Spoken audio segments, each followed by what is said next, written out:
galera, tudo bem com vocês? Estamos de volta para mais uma aula sobre o universo do cinema e dos filmes. Chegando agora no final, essa é a nossa última aula, né? Na sequência que nós estamos trabalhando sobre as categorias do Oscar, o que significa cada uma daquelas categorias que todo ano a gente percebe, né? Na premiação do Oscar, mas nem sempre a gente entende muito bem. Hoje a gente vai continuar analisando as categorias que são as técnicas. Tá legal? Que não são as que dependem necessariamente dos atores ou atrizes para poderem acontecer. Bom, a primeira delas é a trilha sonora. Que vem a ser trilha sonora? Trilha sonora tem que ser original, uma música composta especificamente para aquele filme, para aquela história, e ela é capaz de mudar todo o espírito do filme. Quando aquela música toca, a gente sabe que coisas acontecem. Ela acaba virando como se fosse uma espécie de identidade do filme, tá? Ela costuma ser instrumental. A trilha sonora de um filme, ela é instrumental, tá? Geralmente ela é tocada por uma orquestra, acompanhada por uma orquestra, e não tem necessariamente um vocal. Tá legal? E ela aparece em vários momentos do filme e fazem com que a gente mergulhe no clima do filme. Até hoje tem filmes que ficaram extremamente famosos por causa da sua trilha sonora. Por exemplo, trilhas sonoras que resumem os filmes. Vou dar um exemplo. Essa trilha sonora, galera, representa Star Wars. Cara, isso aí, até hoje, pra quem é fã e pra quem não é fã de Star Wars, isso significa muito. Quando toca essa música, pode ter certeza que a galera viaja. É uma nostalgia danada. Outra trilha sonora também que representa sensações nas nossas vidas. Outro exemplo de trilha sonora que ganhou o mundo, ganhou os nossos corações e que, por exemplo, até hoje desperta sensações. Eu, pelo menos, fico extremamente agitada quando escuto essa música. Eu fico agoniada. Vamos lá. Quem sabe qual é? É do filme Tubarão, quando o tubarão vem se aproximando. Gente, essa música durante muito tempo destruiu o sono de muitas crianças. Por quê? Porque quando tocava essa música, você sabia que o tubarão estava por perto. Quando eu era criança, na minha casa tinha piscina. E eu vou te falar que eu não ficava sozinha na piscina. Porque toda vez que eu estava sozinha dentro da piscina, eu tinha a sensação de que eu ia ser atacada por um tubarão.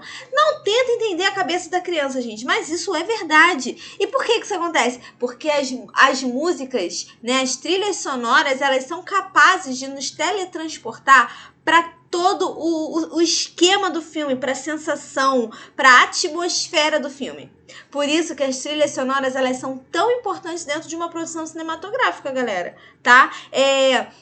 Ela pode relaxar, ela pode simbolizar a tensão. E para um filme ganhar uma trilha sonora, o Oscar de melhor trilha sonora, essa trilha, né, esse som especificamente, ele precisa ter sido composto especificamente para aquele filme.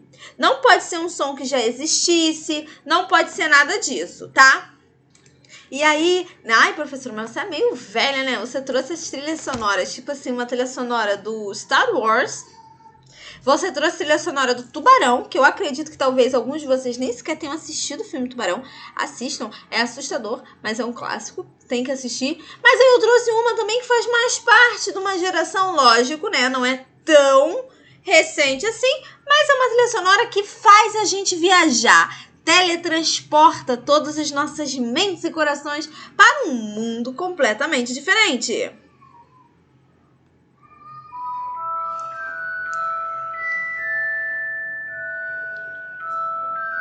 Preciso nem dizer, né? Titia é Pottermaníaca, é claro. Pronto, tocou essa música, já mexe com o meu coração, já mexe com a minha emoção. Eu já fico lá como, né? nostálgica. Pois é, gente, essa é a força da trilha sonora. E aí, quem recebe a trilha sonora, quem recebe o Oscar, né, da melhor trilha sonora, é o compositor da música, da trilha sonora de um determinado filme. Então, pensem bem,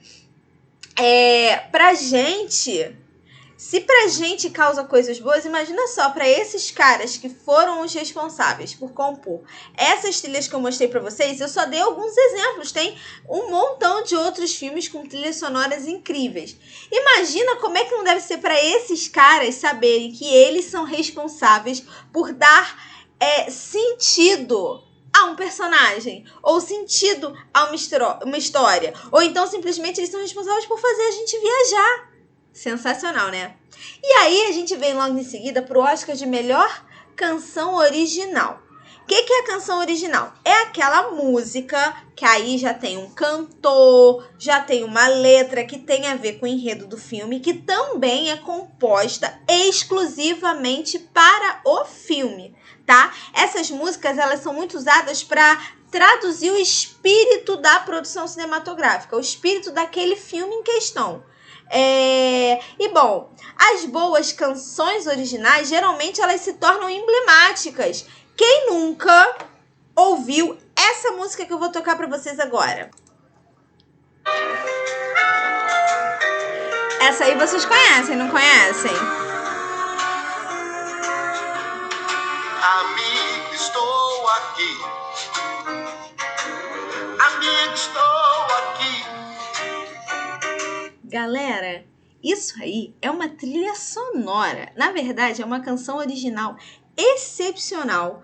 É uma letra lindíssima que conta a história do filme lindissimamente bem. É um filme muito especial que, né, moveu gerações e gerações. Eu confesso pra vocês que o último filme do Toy Story eu vi no cinema e eu chorei igual um bebezinho. Chorei horrores.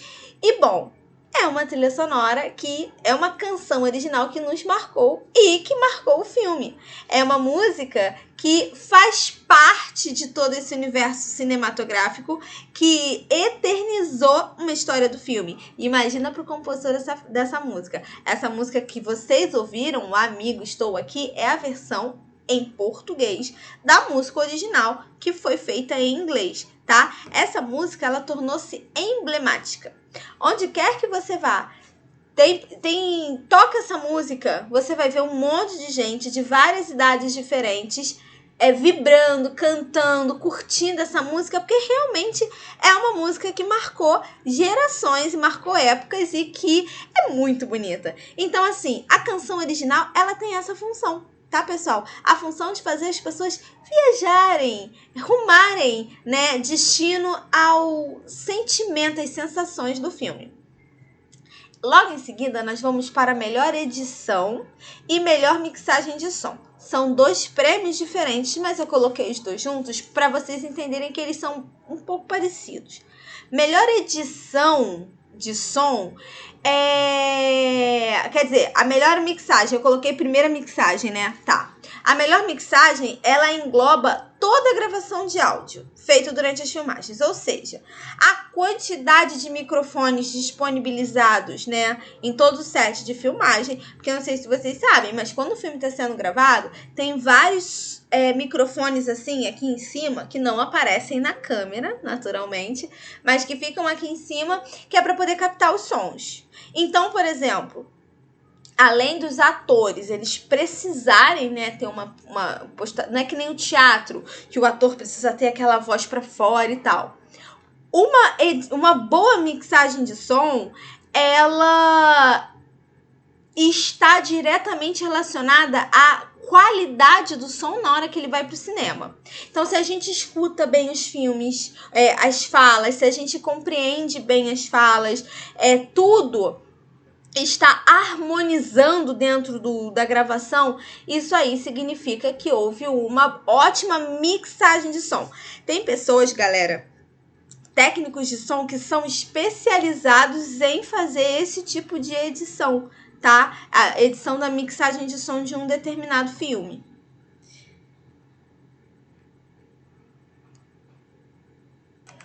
Então, uma curiosidade interessante, um filme hoje em dia, graças aos avanços tecnológicos, ele pode ter até 6 faixas diferentes de áudio. Como assim? Uma faixa de áudio para captar só as vozes dos atores, uma faixa de áudio só para captar o som ambiente, outra exclusiva para a trilha sonora. Então, por exemplo, na hora de fazer essa mixagem, os responsáveis técnicos, eles podem colocar a fala do ator um pouco mais baixa, o som ambiente um pouco... a fala do ator um pouco mais alta, o som ambiente um pouco mais baixo, a trilha sonora entrar num outro tom. Ou então, assim, nunca esses sons eles se atropelam.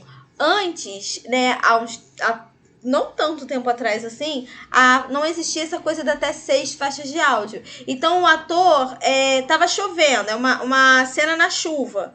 Aí o ator ele falava e às vezes o som da chuva caindo atrapalhava a voz do ator. E hoje em dia a gente tem a tecnologia suficiente para isolar a voz do ator e fazer com que ela seja ouvida muito bem. E no caso da melhor edição de som, ela já caracteriza toda parte de sonoplastia, que são aqueles efeitos de som. Mesmo com toda a tecnologia de até 6 faixas de som simultaneamente, a gente também tem que entender que, por vezes,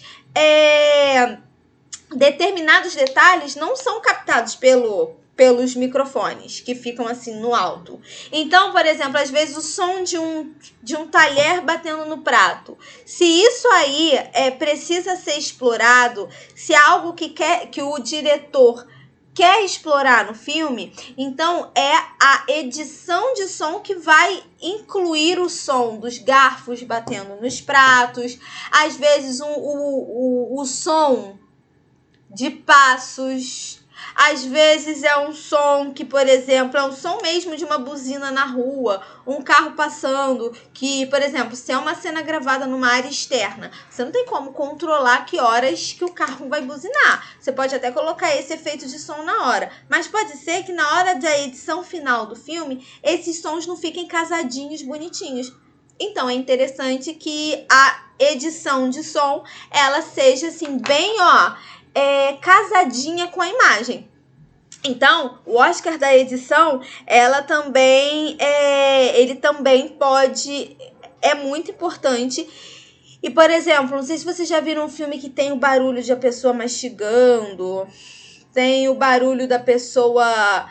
Filmes assim, que tem o barulho de uma gotinha, puc, caindo de uma bica.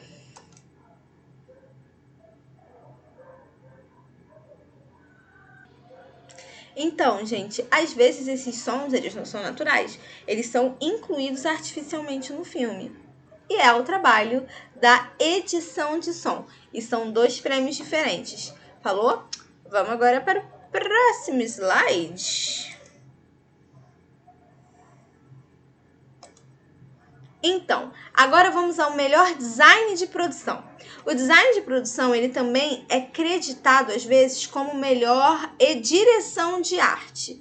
Quem ganha o design, né, esse prêmio de design de produção é o diretor artístico, que ele engloba todo o trabalho visual do filme. Ou seja, é trabalho do diretor de artes coordenar o set de maquiagem, o set de figurino, cenário, iluminação. É a harmonia de tudo. Quando tudo está harmônico, a maquiagem está combinando com a temática do filme, que está combinando com o figurino, a iluminação está adequada, as cores estão adequadas, o layout, sabe, assim, a estrutura, está tudo adequado, está tudo harmônico de acordo com o enredo do filme, então ganha o melhor design de produção. Por exemplo, é trabalho do diretor de produção que, se há uma cena dramática no filme, e aí é uma cena assim com um apelo dramático muito forte, que precisa que as pessoas que estão assistindo aquele filme se envolvam. Ele é o diretor de design que ele que vai perceber se a roupa tá roubando a cena, Se a maquiagem tá fazendo as pessoas prestarem mais atenção na maquiagem do que na cena em si, no diálogo. É ele que vai definir, por exemplo, se a iluminação está adequada para tal cena, se tem que estar mais escuro, se a luz tem que estar mais clara, se é uma cena que precisa, por exemplo, de uma roupa de uma cor mais sóbria para poder sobressair mais os atores. Isso aí é um trabalho do design de produção, do diretor artístico. Não é pouca porcaria, não. É coisa abessa para os caras fazerem. Abessa de verdade, abessa, tá? Em seguida, nós vamos para o prêmio técnico de melhor fotografia. Não, gente, não é um prêmio que vai ser oferecido nas redes sociais de foto. Não. O prêmio de melhor fotografia ou cinematografia, ele reconhece os esforços envolvidos na captura das imagens do filme. Ou seja, como ele foi concebido visualmente. Todo mundo aqui, eu acho que já pode ser que já tenha assistido O Diabo Veste Prada. Aquele filme antigo, né, da Anne... Antigo não, né? Nada menos. Da Anne Hathaway, que ela é assistente de uma grande produtora de moda. Aí tem aquela cena em que ela vai trocando de roupa atravessando a rua. Eu não sei se eu posso, eu acho que eu não posso colocar essa cena aqui pra vocês verem, mas eu gostaria muito. Eu vou pegar uma foto da cena pra vocês poderem procurar depois. Então, gente, eu vou botar aqui rapidinho só um relance da cena, só pra vocês não... É basicamente essa cena aqui, ó. Que ela vai trocando de roupa conforme vai passando.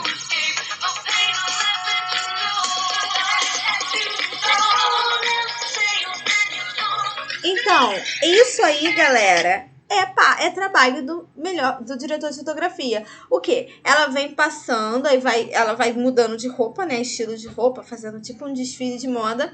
Mas o cenário de fundo, ser aquela coisa da cidade de Nova York, carros passando, táxi, a cena assim, o chão molhado, porque tá frio, é inverno, choveu, as pessoas com frio e ela andando cheia de glamour.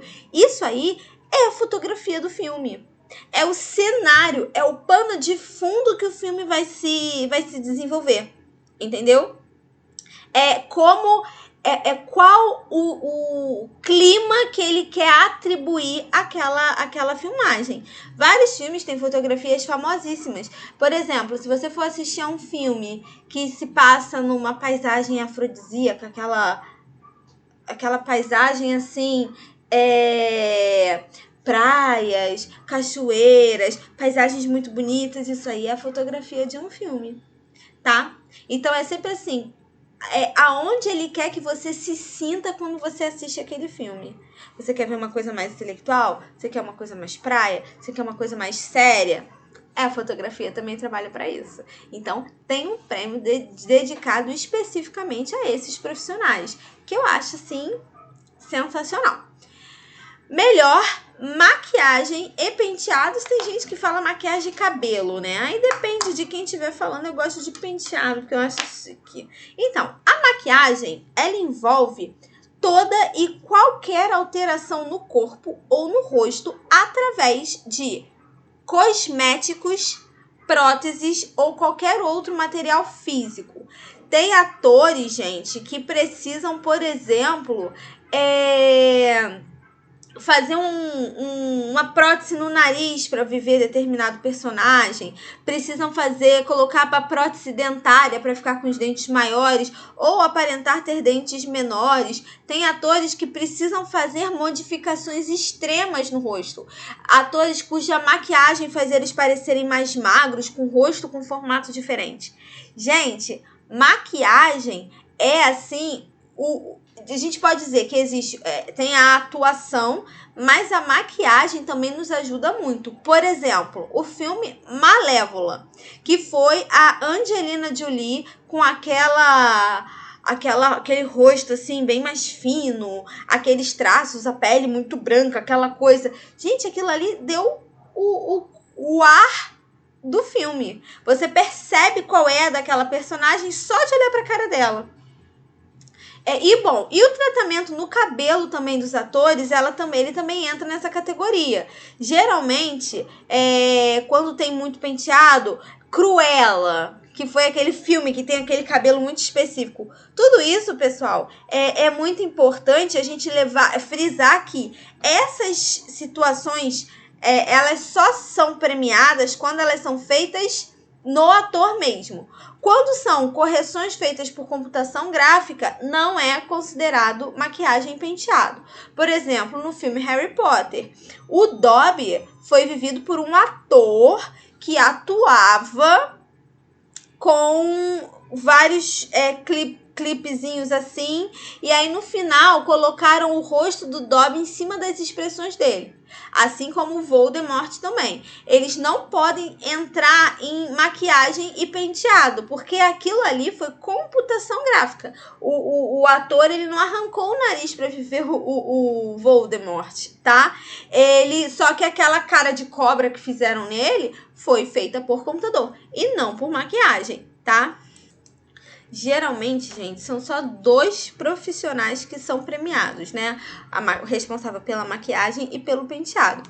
Mas a gente sabe que eles não fazem tudo sozinhos. A gente sabe perfeitamente bem que não são só 2 pessoas responsáveis por fazer cabelo e maquiagem de todo o elenco de um filme. O Piratas do Caribe, Jack Sparrow, era uma caricatura, né? Ele era um personagem com expressões bem firmes, expressões assim bem facilmente reconhecíveis. Por quê? Porque esses 2 profissionais que são citados na hora da entrega do prêmio, eles elaboram todos os personagens e são eles os responsáveis a passar para toda a equipe de maquiadores e cabeleireiros envolvidos no projeto da gravação. Eles são responsáveis por passar para toda a equipe todas as etapas de produção de cada personagem. Então, por exemplo, o personagem X, esse aqui tem que descolorir o cabelo, tem que fazer mecha dessa cor, tem que pentear assim, exatamente assim, assim, assim. Então, o resto da equipe que vai trabalhar com eles vai fazer exatamente todo aquele processo de caracterização. Isso se aplica a cabelo e a maquiagem também, tá, gente? O Coringa, que é uma das maquiagens mais famosas, né, do cinema. A Cruella, que é um dos cabelos mais famosos do cinema. Toda essa produção, ela é desenhada pelos idealizadores e aí depois a equipe reproduz. Por isso que 2 pessoas são premiadas. Mas tem muita gente por detrás, né, dessa categoria aí. E agora, melhor montagem, que vem a ser montagem. Ela é a categoria que é premiada, que premia a forma como como as cenas são montadas em sequência. Se vocês sabem, mas nem sempre os filmes eles são gravados sequencialmente. Às vezes, um filme primeiro grava a última cena do filme, e aí depois grava a primeira, e assim vai. E aí é a equipe de montagem que vai pegar centenas, né? Centenas no plural, tá? De cenas e vai organizar essas cenas numa ordem que faça sentido. Parece simples, mas não é. É difícil pra caramba, tá? Porque uma montagem mal feita faz as cenas ficarem sem sentido. As cenas, elas não combinam. Por exemplo, tá filmando um núcleo, tá filmando a família principal. Aí corta a cena e vai para um outro núcleo do filme. Até isso precisa ter uma sequência. Até isso precisa fazer sentido. Porque senão, galera, o filme fica sem uma cronologia atrativa. Aí fica um filme chato, um filme sem emoção. Tem filmes que a gente assiste, aí ele vai muito bem. Aí, de repente, ele fica morno. Aí não acontece nada, não acontece nada, não acontece nada, não acontece nada. Aí, no final, tem alguma coisa que acontece. Mas aí o meio do filme todo, você olha o celular, você olha pro teto, você olha pra parede, você olha pra unha e o filme não acaba. Então, isso aí também é responsabilidade da montagem. A montagem ela é responsável também por fazer com que as cenas sigam uma sequência que faça sentido para quem vai assistir e que fique interessante, tá? A organização não pode nunca comprometer o andamento do filme. Tem que tornar, para não ficar nada arrastado, chato. Bom, melhores efeitos visuais. Essa aí, né, gente, eu não preciso nem explicar. Efeitos de computador. Para que um filme seja indicado nessa categoria, ele deve apresentar imagens que são impossíveis de serem filmadas fisicamente. Ou seja, usando animais, seres vivos que não existem, animais impossíveis de filmar daquela maneira, acontecimentos, cenas de luta contam com muitos efeitos visuais, né, que às vezes são aquelas cenas que dão cambalhota, que acontecem muitas coisas, e geralmente essa categoria ela inclui tanto os efeitos criados por computação gráfica, inseridos após a produção, ou realizados durante a filmagem, que aí entra o caso do ator que fez o Voldemort.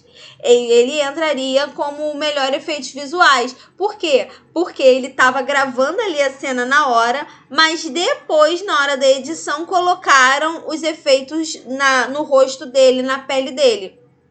Entenderam? Outro exemplo de efeitos visuais. Jurassic Park, né? Que é aquele filme que do planeta dos dinossauros. O planeta dos dinossauros, ó. É o parque dos dinossauros, que os dinossauros ganham vida e atacam pessoas e tudo mais. Aquilo ali é tudo feito no computador. Uma grande produção de Steven Spielberg. E aí também nós temos o Planeta dos Macacos, que eu não assisto porque eu tenho medo, tá, gente? Esse filme me dá pesadelo real. Mas é um filme todo feito com efeitos visuais. E por fim, por último, mas não menos importante, melhor figurino. A premiação de melhor figurino, geralmente quem ganha são os figurinos de época, tá? Os filmes de época, que contam histórias de tempos passados. Por quê? É um trabalho que exige muita pesquisa, muita atenção, porque quando a gente vai fazer a roupa de um tempo que não é esse tempo que a gente vive, a gente tem que fazer ela o mais fiel possível para não cometer nenhuma gafe histórica, para não cometer nenhum erro histórico. Então é muito mais do que só vestir os atores. É vestir os atores com roupas que façam sentido. O figurino ele tem que harmonizar com o clima, com a época em que o filme se passa. Ele tem que estar adequado ao cenário. Por exemplo, tem um filme chamado Maria Antonieta, que mostra, eu vou mostrar uma... Esse filme Maria Antonieta, pessoal, ele ganhou o Oscar de melhor figurino em 2008, no Oscar de 2008. E aí ele fala sobre a história da rainha, né, da França, a Maria Antonieta, que ela foi a última rainha, né, que a França teve antes da Revolução Francesa e tudo mais. E aí mostra, galera, que houve uma pesquisa muito grande através das pinturas sobre a rainha, sobre a Maria Antonieta original, sobre tudo o que acontecia, como se vestiam naquela época, para reproduzirem os vestimentos, né, os trajes exatamente igual. Uma coisa interessante também é que para um filme ser considerado ganhar um Oscar de melhor figurino, ele também precisa ter peças de roupa confeccionadas exclusivamente para aquele filme. Então precisa um estilista desenhar obras, desenhar modelos, né, de roupas especificamente para aquela produção cinematográfica. Ou seja, galera, quem ganha o prêmio do melhor figurino é o estilista que faz o desenho das roupas. E aí mostra que ele realmente estudou muito. Até, olha, galera, é levado em consideração não só o estilo, não só o modelo das roupas, mas como os tecidos. como se usava, como era a postura até mesmo das pessoas usando. E esse filme, ele é, assim, um show de roupas. Realmente, ele é muito perfeito. No caso, tá aqui o Luiz, né, o rei, e a Maria Antonieta, a rainha, no filme. E aí mostra, e é bem legal a gente parar pra ver, né, como essas coisas funcionam. Galera, a gente vai encerrar aqui essa aula de hoje. Espero que vocês tenham gostado dessa nossa sequência de Oscar. E eu espero mesmo que vocês tenham curtido. E aí, a partir da semana que vem, a gente vai começar com outro filme, tá legal? A gente vai ver aí um dos filmes que bateu o recorde dos Oscars da história do cinema, que foi ninguém mais, ninguém menos do que o grande clássico Titanic. Quem já assistiu Titanic? Quem não assistiu Titanic ainda, corre lá, vai assistir, porque é um filmaço. Vamos sofrer, vamos chorar junto, vamos sofrer muito. Eu quero uma discussão aí. Vocês vão refletir bastante, discutam com a família de vocês o que eles acharam de Titanic. E a nossa próxima aula é sobre as curiosidades da gravação do filme que foi o maior premiado da história do Oscar de todos os tempos. Falou? Até a próxima aula, se cuidem e tchau, tchau!